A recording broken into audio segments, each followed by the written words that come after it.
Hello and welcome to this edition of Own the Journey, where we spend our time with incredible people from around the world.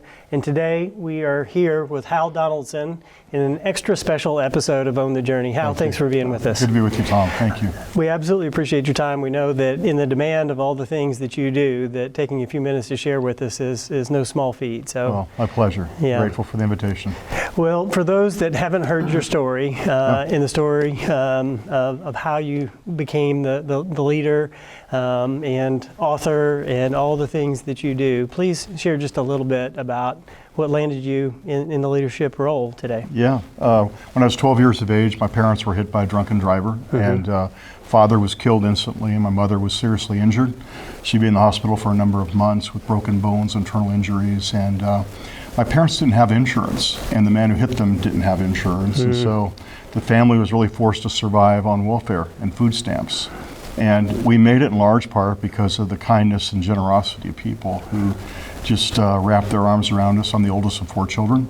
And people, when they saw we had holes in our shoes, they'd put shoes on us. When they saw that our cupboards were empty, they'd bring groceries to the door. So as a youth, I experienced the shame of poverty, but also the power of kindness. And fast forward to adulthood, I thought the best way to escape poverty was through education. I worked my way through college, earned several degrees, and began writing books in my 20s. And one of those book projects took me to Calcutta, India. And when I landed, my host said, well, we want you to interview Mother Teresa for the book that you're writing for us. Wow. And so here I was at the age of 29 interviewing Mother Teresa. And in the course of the conversation, she just stops and she said, young man, let me ask you, what are you doing to help the poor and the suffering? And I figured, it's not a good idea to lie to Mother Teresa, right? I told her the truth. Yeah. I said, I'm really not doing much of anything. And she said, well, everyone can do something. Just do the next kind thing that God puts in front of you. Well, those words were haunting for me. I came back to the States, and again, being an author, writing books, I came up with a book idea to travel to 8 cities, and to live in the streets for just 3 days and 3 nights. And I went to Miami, Atlanta, Chicago, DC, New York, and eventually I grew that to 12 cities, but started with 8. And I rode with the police on the midnight shift. I walked the streets with a hidden tape recorder, interviewing drug addicts and gang members, prostitutes, runaways, the homeless. And being a person of faith, I believe that God had to do a work in my heart before he could do a work through my hands. And just what I saw on the streets of America, it just wrecked me. And I came back and loaded up a pickup truck with $300 worth of groceries and went out into a needy area, a migrant farm worker area in Northern California where I was living, and began passing out food out of the back of the pickup truck. And Tom, it just felt so right and fulfilling that I said, well, I'm going to bring my family and friends, and we're going to do it again and again and again. And that was how Convoy of Hope started 30 years ago. Wow. And today, how many hundreds of thousands of people has Convoy been able to help? Yeah, we've been able to serve 2.5 million people. Wow, yeah, that's in their time of need. Yeah, and the numbers just continue to escalate. Well, talk to us just a little bit about how at some point through your journey you went from just giving away food and supplies and serving those needs to empowering people so that they can survive and live on their own and even thrive in some circumstances. That's exactly right. I was on an writing assignment to a place called Matharia Valley. It's one of the poorest places on the planet, where 800,000 people live in unbelievable poverty. There's no running water, no electricity, no sewage system. And my photographer, who was with me at the time, he said, Convoy of Hope could make a real difference in a place like this. And I didn't want to make just a temporary difference. I wanted to make a lasting difference. And so with Convoy, we do have a children's feeding program where we feed 570,000 children every day in schools around the world. We have about 40 to 50,000 women that go through our women's empowerment program every year, where we're actually teaching them a skill and helping them start their own businesses, and then we're helping tens of thousands of farmers increase their yields through agronomy. And here in the States, even, if you come to one of our community festivals, you'll see that we are about giving people long-term solutions, not just temporary solutions. We're not about dropping food off the back of a truck. It's about helping people get beyond their present and give them a better future. Yeah. So that's really what we're about. Yeah, that's absolutely amazing. And today, I mean, you've got people in the Southeast serving people that fell victim to the hurricane and right. and the fallout since then. So how is it that you have matured to that of a logistics company as much as a serving company? Yeah, well, logistics is a big part of what we do. And when you're moving, hundreds of millions of pounds of food and supplies around the world and across the U.S., you better know what you're doing. And I think, over a 30-year journey, since Convoy of Hope began, 30 years, we've learned a lot through trial and error. And we haven't been afraid to fail, but when we fail, what are we going to learn from this failure? And so I think a lot of people would say we're one of the best in class, and a lot of it is because we've been willing to fail. Yeah. And but yeah, I mean, right now down in the Southeast, I'll be heading there in a couple days myself. It's devastation. People have lost everything they own, and just giving them a bag of groceries and clean drinking water and a bag of ice. The difference it makes when people have lost everything, it's huge. Yeah. And, so yeah, we'll see a lot of tears this week, but a lot of people will get hope too. Yeah, absolutely. How is it that your organization decides and determines where to go? There's so many people around the world that need help, need support, and there's disasters and challenges everywhere. Yeah. With all of those demands of where you could make a difference, how do you decide? Yeah, well, you're exactly right. If you sat in my office every day, you'd see just you're bombarded with needs, opportunities, requests, and some of them are just absolutely urgent. And we make the decision based on the emergency itself. And secondly, can we have a long-term impact? A lot of times disasters are the point of the arrow. We come in responding to disaster, but that's followed by long-term care. And third question we'd ask is, do we have partners in the area? Are there churches and businesses and civic organizations that we can work with to make a long-term difference in the lives of people? In times of disaster, yes, we're going to be there with emergency supplies. We're going to help people in their hour of need. But we want to help them also to get back on their feet. And so, we have a long list of criterion, but as a person of faith, I think a lot of that is directed by God, Almighty God, telling us you need to go and make a difference. Wow, I love that. Well, that reminds me of something that I read in your book, What Really Matters. And I was touched because in it you talk about how we need help as leaders as well.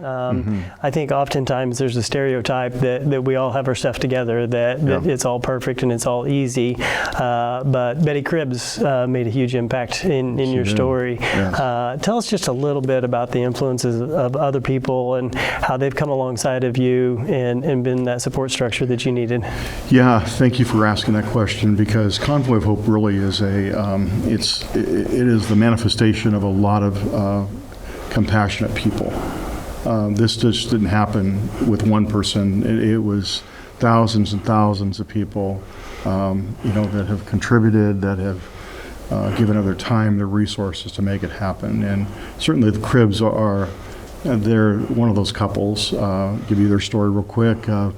David Cribbs heard me speak at a business event, a business conference, and he came up, handed me his business card, and just said, hey, come and visit me. And I did. About a month later, came and saw him, and he just said, hey, I think I'm supposed to buy your first truck.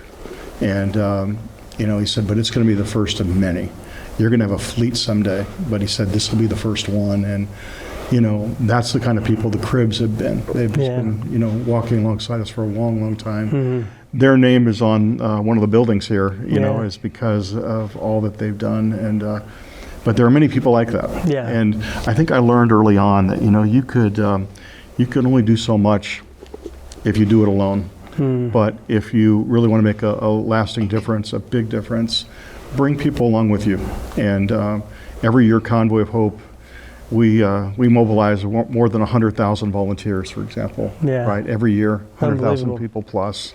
And I think that's why, because we're really not about building a charity, Tom. I mean, I know that may sound crazy, but we're not about building a charity as much as we are being a catalyst for a movement of compassion, and to get a hold of people's hearts and let them make a huge difference where they live in their community and around the world. Well, and I think you give them a platform and a mechanism. I think so many people feel powerless Yeah. in a disaster and in tough circumstances that they don't know what to do. They don't know how to give. Yeah, it's and true. I think by giving them that conduit, it makes a huge difference because it's directed and it's with others. And I think that's absolutely wonderful. So in your book, you mentioned holy pep talks. Yeah. That we need those, and sometimes we fall into circumstances as we all do, whether you're in a situation like yourself or in business. I know that I have questioned myself, and we hear a lot about imposter syndrome, and we hear about these things. What difference have those holy pep talks meant to you over the years? Yeah, I think, if you need pep talks, the best way to get pep talks is to give pep talks to other people. So, as people cross your path that really need encouragement or they need inspiration, be willing to do that. And give them a helping hand, give them an encouraging word. And because there may come a time when you need their encouraging word and their inspiring help. And, for me, when you're working really hard and the pressures are mounting, for someone just to give you that word, hey, Hal, things are going to be okay. My wife is unbelievable. She's a superstar, but she's learned to know, like, when I need a pep talk, and those around me, I feel like I've got a very strong team around me. They know when I need to be lifted up and when they need to lift up my arms and help. Yeah. And it's been a big part of this story. Yeah, it absolutely has. Well, speaking of your wife, you share that doing what you do obviously is a team sport, and that goes into the family, and how you've struggled with the sacrifices that you've had to make in order to miss the ball games and the sporting events and the recitals and the things. How have you learned over time, and what would you tell your 20-year-old self about balancing what it means to get it right in the family, and then how that helps drive the rest of you? Yeah, if things aren't good at home, it's going to affect everything you do. There's no escaping that. And so, the home is foundational, making sure that there's peace in the home, that there's unity. And for me, I think certainly in my 20s, 30s, 40s, I was traveling all over the world, feeding people, doing good things, but meanwhile missing out on times with my 4 daughters. And my wife had to step in, and she's just an amazing person. If there is an unsung hero at Convoy of Hope, it's my wife. Yeah. I think again, coming back to faith, I wish in my early days that I had prayed more and worked less, because God can accomplish so much more than I can. Yeah. But I felt in order to please God and to meet other people's expectations, that I had to work at 125%. Anything less was going to be a disappointment. And I think that's really, Tom, one of the real flaws of leadership, is that we are living under the expectations of the wrong people and the wrong things. And getting that right is really important. And for me, I think at age 50, I had a real health scare. And at age 50, everything changed. I stepped down from a couple of jobs. I canceled book writing contracts. I stepped off of 8 boards. Wow. And just to give focus to Convoy and to give focus to my family. Here is the irony of all of that. When I made those decisions, Convoy of Hope took off to a whole new level. Wow. Because I wasn't depending on just me. I was really bringing other people into the equation and making sure things were good at home. Yeah. Well, your daughter said it at one point that leadership isn't fun because people have unreasonable expectations. Yeah. And I think that's what you're talking about is getting it right and That's right. focusing on yourself and your health and being right.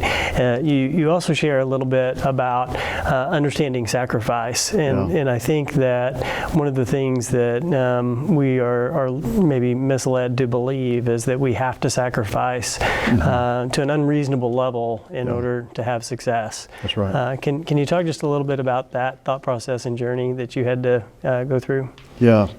You know, I use this line, Tom, that success is more dangerous than failure because success can drive you to do things, and the pursuit of success can drive you to do things that you really shouldn't be doing. And I think I was making sacrifices that God wasn't asking me to make, other people weren't asking me to make, but there was just something within me to try to maybe escape the poverty of my youth, you know, where you're just trying to lift yourself out of that, and you're working hard every day to just lift yourself out of poverty. I think some of that carried over into my adult life, and you know, I worked really hard. It wasn't unusual for me to get a phone call during dinner, and I'd jump up from the table to deal with that phone call, and rather than spending time talking to my wife and my daughters. And that's the kind of extremes that we can go to. And we can justify it, Sure. you know, and we do. But for me, I think getting that in a good place really led to Convoy of Hope taking off. Well, now, was that because you were more focused or because you had surrounded yourself with a team that was more capable because you needed that and you realized that, or all the above? Or what Yeah, I think it it was probably all of the above, but I think I became less self-reliant and more God-reliant and people-reliant. Yeah, it became more about building the army of compassion than just building my career. Yeah. And when I really understood that, yeah, the organization went to a whole nother level. So if you wouldn't mind to share a little bit more just about that. In our organization and in many, we practice a methodology that's called EOS. So are you familiar with entrepreneuring operating system? And in that they teach delegate and elevate. So allow yourself to focus on the things where you can have the biggest impact, but you have to delegate those other things. And I think as entrepreneurs and as business leaders, we oftentimes struggle with that because we want to make sure it's done, we want to make sure it's done right, and we don't have time to train somebody else. How did you, once you had the realization, how did you get from where you were to the point where you relied on others? Yeah, I think it was really out of necessity. And growth has a way of making you, forcing you to make changes that you ordinarily wouldn't make. And the demands on my time were such that they were becoming inhuman. I would have to be a superhero to achieve what was being required of me by other people, and certainly the job. But so I think it was really more out of necessity. And you know, again, health scare, laying in the hospital bed, really thinking through how I was spending my life. It became pretty easy once I got out of that hospital. I mean, I just started. Let's start pruning. Let's just do it. And so focus is a part of it. There's no question about that. But that focus really came from a realization that I really want to accomplish more in the world than just what I can accomplish. Right. I want to be part of something much, much bigger. Yeah, I love that. To the point now where on the I'll call it extreme side, but healthy side, you had the opportunity to go to the White House. Yeah. But it was during a family vacation, and you just respectfully declined. Oh yeah. I mean it didn't really take me long to decline that, to be honest with you. But you know, I think it took some intentionality on my part. I'll just share a couple of things that I did. Yeah. One was I made vacation sacred. There was nothing that would get in the way. And at the beginning of the year, my family would sit down with a calendar and we would mark off vacation time, rest time. It's all scheduled, and there's nothing that would get in the way.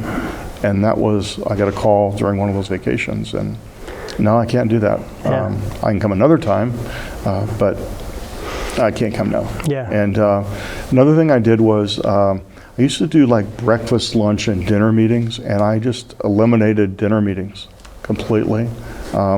I think I might do them a couple times a year now, but rarely. it's because that's family time. Yeah. Right? It's not someone else's time. It's my family's time. And the third thing I did was at 8 o'clock every night, it's like an alarm bell goes off, and I will not try to deal with serious or difficult issues after 8 o'clock. The reason for that is that if you're worrying about it at 8 o'clock, you may be worrying about it at midnight or 2 in the morning, laying awake in bed, right? And what you're doing is you're stealing from sleep, and you're stealing from tomorrow. And so that kind of, I think, discipline, it's a serious matter, but I will deal with it tomorrow. Yeah, I love it. I think one of the hard lessons that I had to learn as I was growing up is if you want freedom, you have to have discipline. Yeah. And that's what you're talking It's a good about. line. Is I like that that line. you have to be able to say no to the things in order to do that. Yes. Yeah. So there was a couple of things in the book Sure. that I wanted to read, if it's okay. Please. And let me. Have you ever tried to help others when you're running on empty and lacking stamina? God wants you to serve others from a place of wholeness. Yeah. And I think what you're speaking to in that is that part of your family time is filling the cup so that you have the energy to give to others. That's right. Is there anything else that you would add Well, to that? just that since the book came out, I have received dozens and dozens of emails, texts, phone calls from leaders, many of them business leaders, who have talked about that very thing, that they felt like they are at the end of their rope, and asking for advice on how to get whole again, if you will. And so anyway, we refer them to the book. I said it's all there. Yeah, it is. Well, In a it's very well written. vulnerable way, it's there. Yeah, well, I was inspired. I mean, Thank I you. think it's wonderful, and I think you've dealt with so many of the challenges that so many of us deal with in leadership, that it's just wonderful to know that we're not alone as it That's relates right. to some of these difficulties and decisions. That's right. So thanks for sharing Oh, and thank being you for saying vulnerable. that. Appreciate it. We talked about team sport. Make no mistake, success is more dangerous than failure. It's harder to remain humble when you're experiencing momentum and everything appears to be going your way. Yeah. So we talked about that a little bit, but I think when I read that, the humility piece of it, because we tend to gain confidence when things are going well. Yeah. I know from a religious point of view, you come back to humility through God, and you come back to, kind of those foundations. Is there any other advice that you would give us as it relates to staying humble and hungry? Yeah. I think first leaders need to become broken records on this subject. The last thing you want in your business is to become arrogant, because if you become arrogant in your business, chances are at some point you're going to suffer a real letdown. And really what you want is to surround yourself with people who have humility. And, I think even this morning, dealing with someone outside our organization who has not demonstrated, I would say, an attitude of humility, just the opposite, an attitude of arrogance. And so as a leader, how do I respond to that? I probably don't want to work with them. Right? And so without realizing it, if you're in business, that arrogance is costing you severely. When people see that you are really humble, you're not full of yourself, they're going to be more inclined to really want to do business with you. Yeah, absolutely. So in a business context, that's how I see it. But I think I'm a broken record here. I mean, it's week after week repeating the importance of those values of humility and service and kindness, and not trying to grab for the glory or the credit. Just be selfless. Yeah. Be selfless, help people in their time of need, offer an encouraging word. That's the way to live. Yeah, I love it. How do you think in business, How do you think you balance that against the need to have confidence in your product or solution? Because I think it's really delicate and something that I know we struggle with, because we believe that we're really good at what we do and we want to portray that confidence, but it needs to come with that humility. How would you? I see confidence and humility as two different things. It's confidence, it's not self-confidence. It's confidence in a product, or it's a confidence in a service that you're providing. But people read you very quickly. They read me very quickly. It's just the nature of business. Right. You read people very quickly, and it's that 3-foot rule. When they step onto that 3-foot rule, they're really interpreting who you are and what you're about. What you want to do is exude an aura of kindness, and that doesn't cost us any way confidence at all. You know, that you can be confident and still exude humility. And if you do that, if you really capture that, you're going to become a magnet. People are going to want to work with you, because humility has a lot to do with trust. And when people feel like, Tom, you're a humble guy. I think I can probably trust you. Why? Because you're not selfish. It's not about you. It's about providing them a service or a product. So I think humility and trust really are bedfellows. Yeah, I love that. Yeah, very good. Okay, I want to go back here. Leadership involves suffering, and it's lonely. It involves a willingness to sacrifice for others, and there are not many people in the world who are willing to do that. How do you find leaders to surround yourself with that really understand that? Yeah, I'm not a very good recruiter. I'm just being really transparent with you and with your viewers. I'm not a very good recruiter, but I am a good receiver. And when people cross my path who have humility, who have what I call the Convoy DNA, would fit very well with the Convoy culture, I find that very attractive. And some of the biggest mistakes that I've made in business have been hiring people based on their charisma and even their talent, and not paying attention to chemistry and character.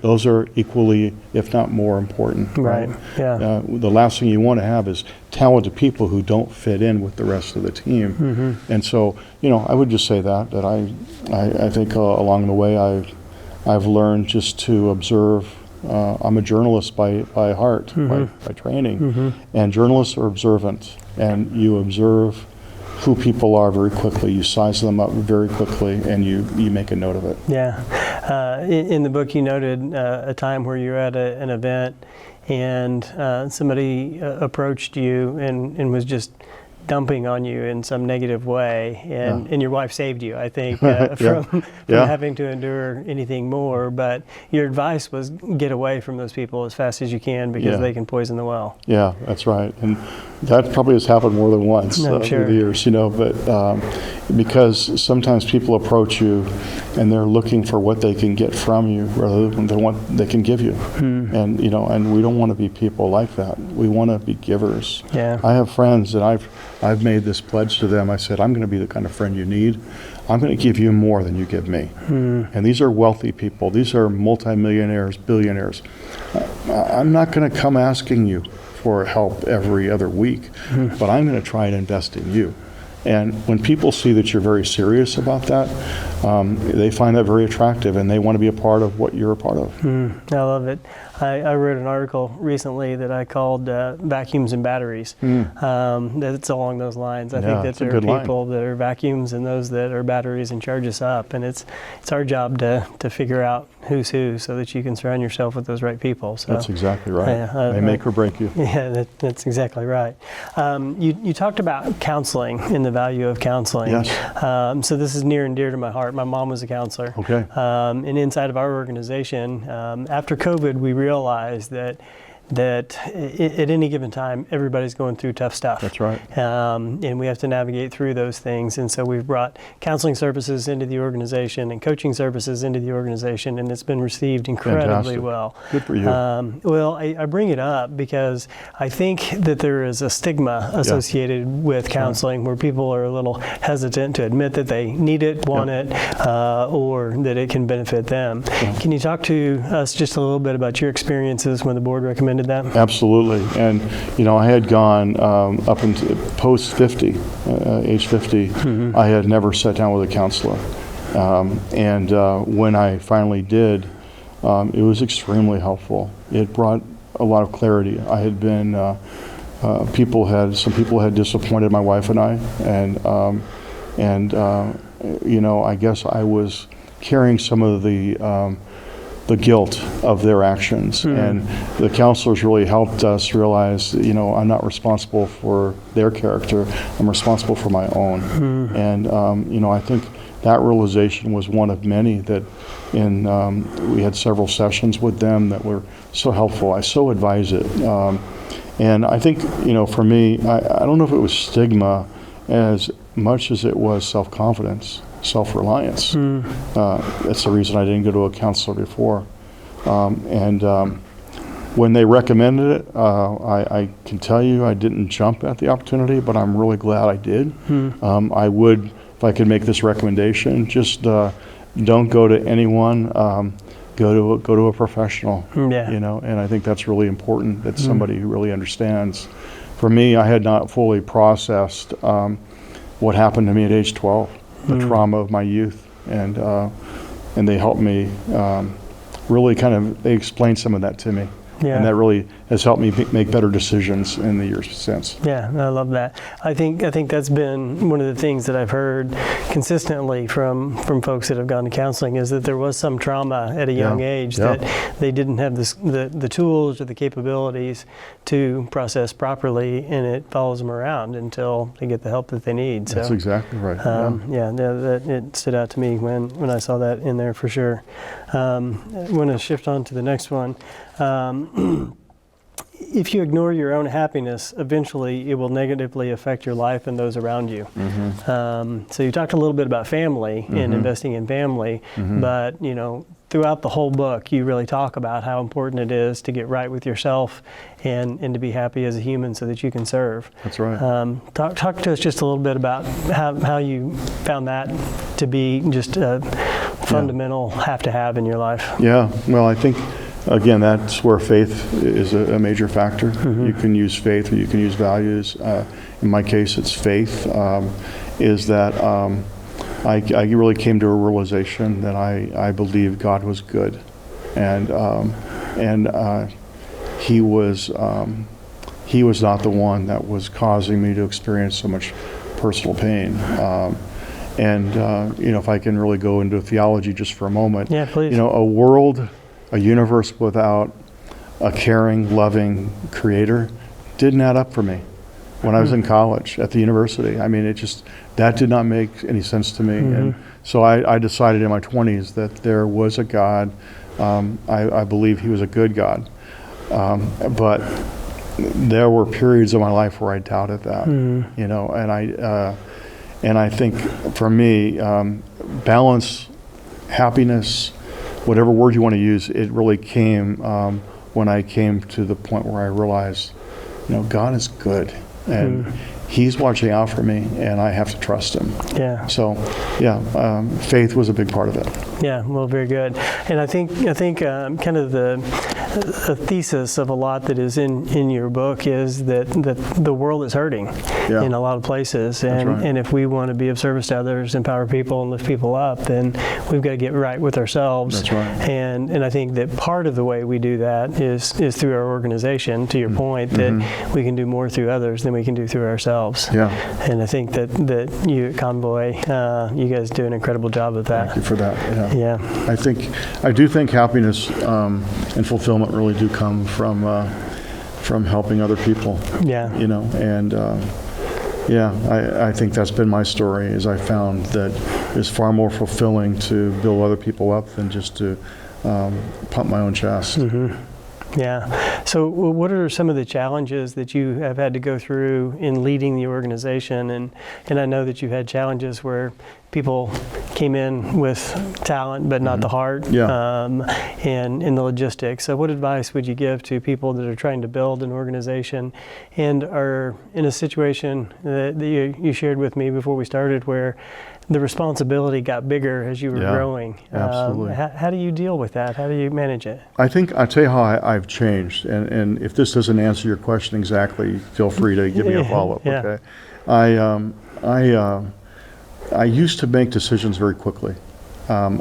We'd be sitting in a boardroom, and I would just, okay, let's do this. Let's go. And not really thinking through the ripple effect of that decision. And so what you would find is there would be a ripple effect that would be consequential to the organization. I think how I've gotten maybe a little bit more mature as a leader is that I use a lot more restraint. Sometimes answers come when we wait. I'm much more willing to sleep on things than I used to. I'll tell people like, hey, ask me about that on Thursday, right? And, so I kind of feel like that kind of procrastination, if you will, is actually good. So I think Convoy is in a better place largely because me as a leader, I'm in a better place. I'm weighing my decisions maybe a little bit more than I used to. Right. Yeah. Well, and I think the epiphanies that you went through with your health scares and just changing the way that you think about things is a part of that. So what that sparked in me is one of the pieces of feedback that we recently got in our organization is that we're taking too long to make decisions. What advice would you give us as it relates to taking your time but not slowing the organization down where it's creating frustrations? Yeah, I mean, I think that's leadership. You're trying to discern. Is this one of those decisions that needs to be made now, or what are the consequences of waiting a few days and weighing things? I'm not talking about weighing things for months and months and months. That would not be. That's not proactive. Right. I would just. And that's leadership, is discerning when you have to make a decision and what you can put off. Yeah, I love it. Well, coming back around to Convoy and some of the fundamentals, you were able to build this amazing headquarters, this distribution facility, all through donors, so that it didn't affect the mission and everything that you were doing. Talk to us about how you created the ecosystem around you that facilitated that. I know that you had multiple people that told you were called to do bigger things and encouraged to do that. How did that come about? Yeah, I think when we first had the idea of establishing a facility, one facility, at the time I think we were in 4 different facilities, and it was becoming more and more difficult to have multiple facilities and yet have unity in the organization and synergy. And so we brought the idea to the board of directors. The board said, well, we do not want to pull kids out of feeding lines. We do not want to in any way walk away from our mission, step back from our mission. So if we're going to do this, we're going to raise the $61 million on top of what we're raising now. To keep our mission moving forward. So I think it began with a decision, Tom. It's like, we're not going to do this. We're not going to pull money from feeding children, helping women responding to disasters. We're not going to do that. This is going to have to start from ground zero. And I think when we made that decision that people who are close to the organization really respected it. And so sometimes as leaders we have to do things that are symbolic, right? Yeah, for sure. Do things that are symbolic for people to really jump in and say, oh, I want to be a part of that. I think Convoy of Hope has really been this building, this facility, which is incredible, that we're thankful for, is the byproduct of 30 years of doing what we say we're going to do, operating with integrity, making sure that our word means something. I think it's the fact that we've been in the trenches doing good work that led to this facility. Yeah, it's unbelievable. I think what speaks to me there is getting really clear about the mission and just not being willing to compromise the mission. If you want to go above and beyond, you can, but don't compromise the mission, whatever that is for any organization. That's right. Convoy grew. I mean, while we built this building, Convoy, every aspect, number of children, number of women, number of farmers, disaster response, citywide festivals, everything grew. And it's because we said the mission is more important than the building. Yeah, I love that. Have you ever had the opportunity to go back and speak with Mother Teresa again? Well, she passed. Yeah. She passed.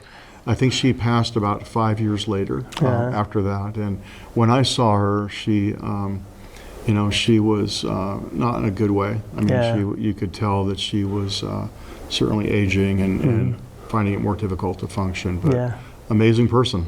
Yeah, well, when I heard your story about how you got started, and she said, what are you doing? Yeah. It just occurred to me that it might be fun to go back and for her to know the impact that she had by asking a single question. Yeah. Because it certainly has made an impact on all of us around here. Well, thank you for that. Yeah, I'm extremely grateful, and I feel like my life has been amazing. I'm just thankful for everything that I have. Yeah, well, Hal, one of the things that I like to ask everybody as we wrap up is either one of the best pieces of advice that you've ever received or a piece of advice that you would like to pay forward. Yeah.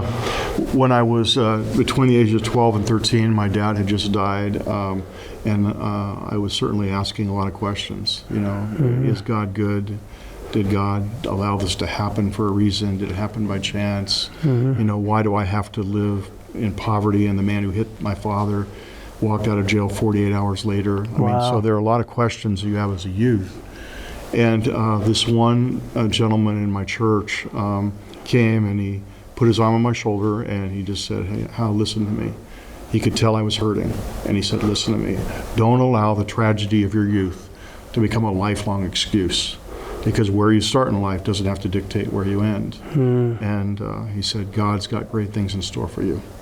So that's the advice I would give to people is if you've gone through a trauma, don't use it as an excuse. Use it as a building block. And there's a lot of hurting people, and we need to do all we can to help them. Yeah, well, and I think